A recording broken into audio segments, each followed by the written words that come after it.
নমস্কার বন্ধুরা, education culture YouTube চ্যানেলে তোমাদের প্রত্যেককে স্বাগতম।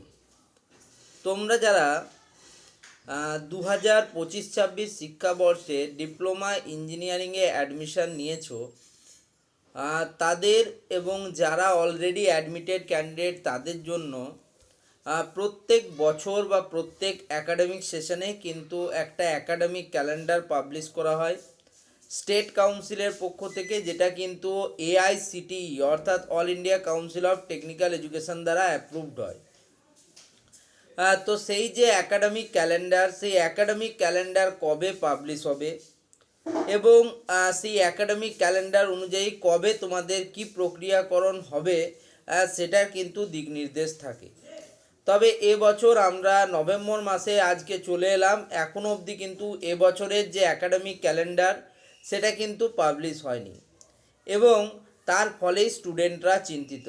দেখো, আগের বছর অর্থাৎ 2024-25 শিক্ষাবর্ষের যে অ্যাকাডেমিক ক্যালেন্ডার পাবলিশ করা হয়েছিল, সেখানে কিন্তু তোমাদের পলিটেকনিকের অনলাইন রেজিস্ট্রেশন, পলিটেকনিকের ইন্টারনাল এক্সাম, পলিটেকনিকের এন্ড সেমিস্টার এক্সামিনেশান কোন মাস নাগাদ হতে পারে তার একটা প্রবাবল ডেট কিন্তু সেখানে দেওয়া ছিল। বাট এবছর যেহেতু এখনও অবধি অ্যাকাডেমিক ক্যালেন্ডার পাবলিশ হয়নি, সেক্ষেত্রে এই বিষয়গুলো একটু ধোঁয়াশার মধ্যে রয়েছে।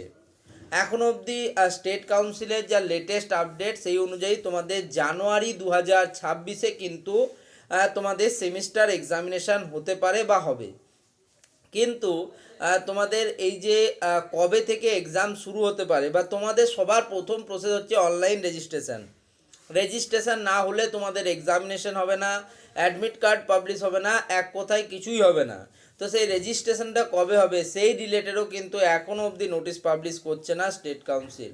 এই সমস্ত কাজের জন্য অবশ্যই কিন্তু প্রয়োজন হচ্ছে ওই অ্যাকাডেমিক ক্যালেন্ডারের। দেখা যাক তোমাদের অ্যাকাডেমিক ক্যালেন্ডার কবে পাবলিশ হয়, তবে আশা করছি বেশ কিছু দিনের মধ্যেই কিন্তু তোমাদের অ্যাকাডেমিক ক্যালেন্ডার পাবলিশ হয়ে যাওয়ার কথা, মানে হিসাব মতো কিন্তু হয়ে যাওয়ার কথা। দেখি স্টেট কাউন্সিল এ বিষয়ে কী সিদ্ধান্ত নেয় এবং যে এই বিষয়ে যে কোনো রকমের আপডেট তোমাদেরকে আমি পাবলিশ করব। তোমরা চিন্তা করো না এই বিষয়টা নিয়ে, আমি অবশ্যই তোমাদের সাথে সবসময় রয়েছি পাশে। ধন্যবাদ।